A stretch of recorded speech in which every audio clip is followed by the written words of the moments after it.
Section 4.1, Systems of Linear Equations.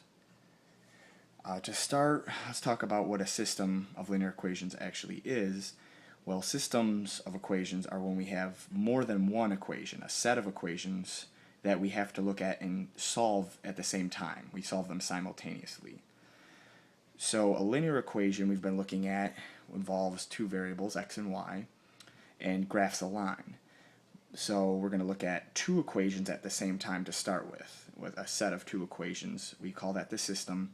And when we were only dealing with one single linear equation with x and y, a solution would be an ordered pair that would make that one equation be a true statement.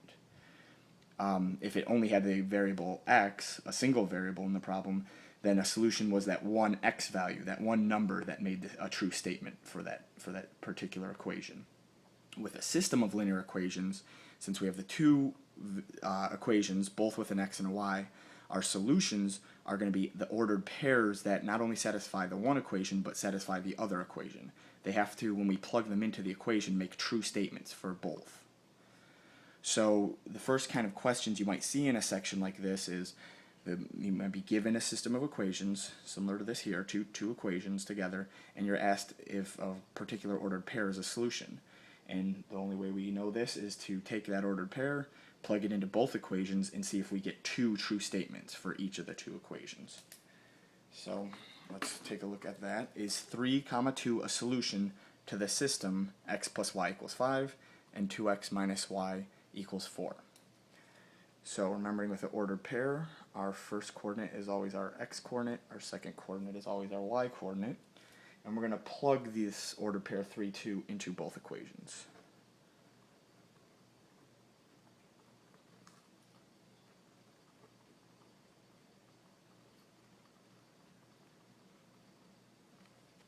Alright, so taking the first equation, x plus y equals 5.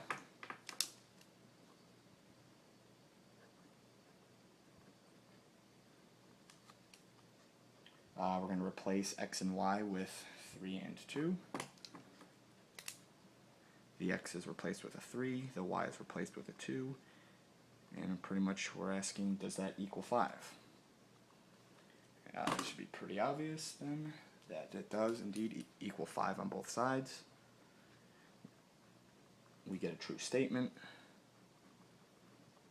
So the ordered pair 3, 2 is definitely a solution to that first equation. But if it's a solution to this system, it also has to work with the other equation. So let's try it now with the equation 2x minus 4, or 2x minus y equals 4.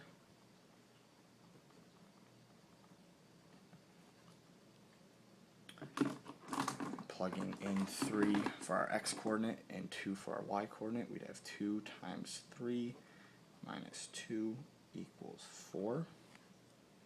Okay, so we're asking, is this true when we work it out and evaluate on both sides? Well, on the left-hand side, 2 times 3 would give us 6. 6 minus 2 would give us 4. So again, we get ourselves a statement that is true because both equations worked. When we plugged in the ordered pair 3, 2, we got true statements on both. The answer would be yes. The ordered pair 3, 2 is a solution. Okay? So it has to work for both equations. Let's try the next example. 3x plus 2y equals 11, x plus 5y equals 36. Now here's our different system of linear equations. We want to check the ordered pair -1, 7 to see if that's a solution. So once again, let's plug it into our equation, our two equations, and see if we get true statements. So 3x plus 2y equals 11. Start with that equation. Plugging in -1 for our x coordinate. 3 times a -1 plus 2 times our y coordinate, which is 7. Does that give us 11? Okay. So next step, evaluate. 3 times -1 gives you -3. 2 times 7 gives you 14. And when we add those two numbers, does it give us 11? It does. -3 plus 14 is 11. So we have 11 equals 11. that is true. So once again, we're on the right track. It looks like negative 1/7 possibly could be a solution to the system. It's definitely a solution to the first equation, but is it a solution to the next? So the other equation to check, x plus 5y equals 36. We now need to plug in negative 1/7 into that equation. So replacing x with a negative 1 plus 5 times our y coordinate, which is 7. Does that equal 36? And multiplying here, we get negative 1 plus 35. Does that equal 36? Well, no. Positive 1 plus 35 would get us 36. Negative 1 plus 35 gives us 34. So we get the statement 34 equals 36, which is clearly false. And because that is false, our answer to the question is negative 1/7 a solution. Well, our answer is no. Because it needs to be true for both equations.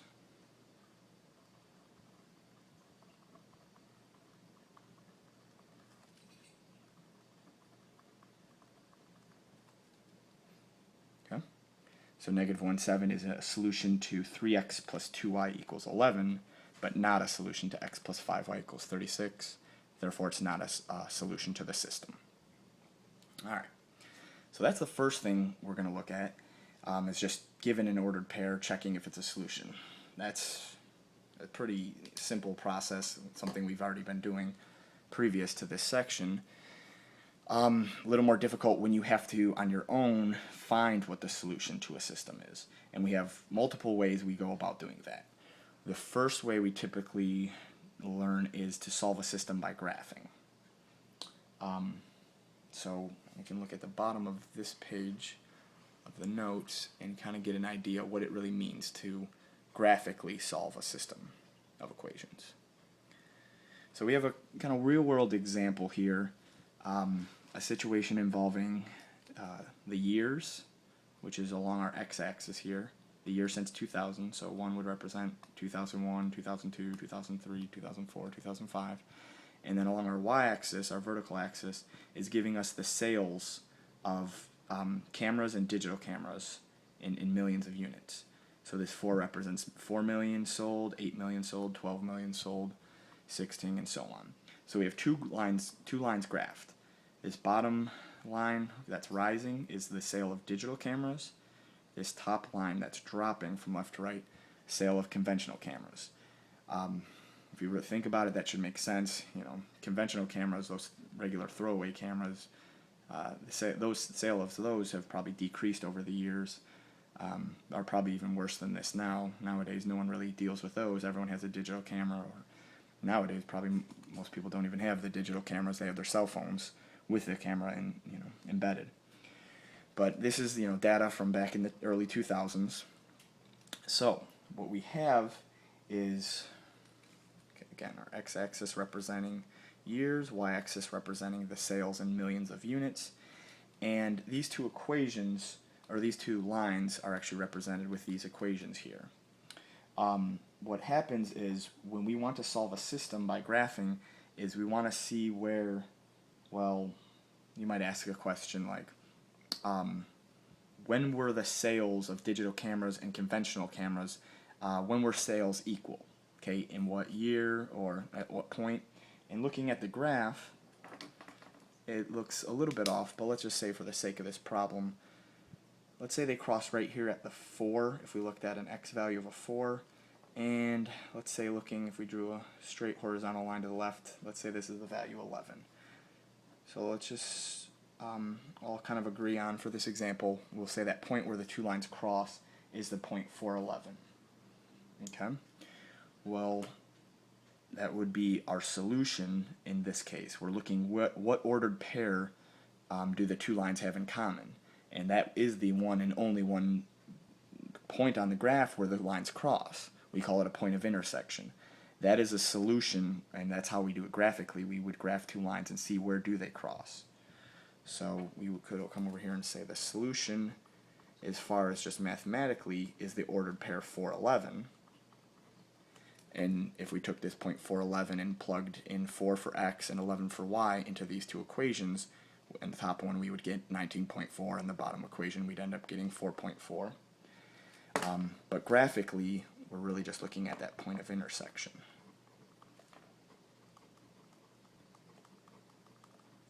Where do the two lines cross each other? Most of the time, if you're just given a random problem that has no background to it, like this real-world example, you're just going to find an ordered pair.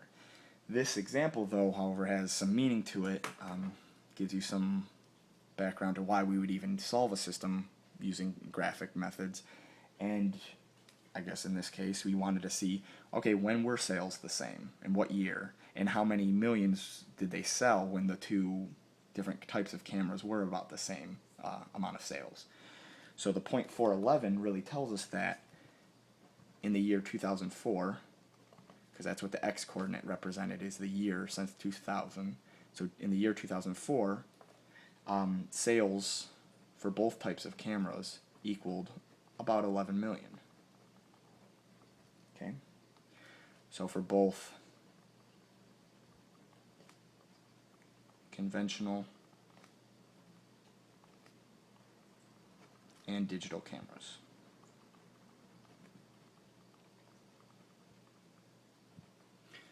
A lot of businesses use systems of equations to kind of track, okay, their sales. And if they look at the trends in something like this, a camera company might at this point look at the year 2004 and say, well, that's when we probably should have just started upping our production of digital cameras, because people aren't really buying the conventional cameras anymore, so not really any need to keep producing those at the rate that they were before. So that gives you a little background, an actual application to what we're going to be looking at in solving these equations graphically. So on the next page, we are going to look at how we can go about finding this solution in a little more mathematical process. Let's take a look at these.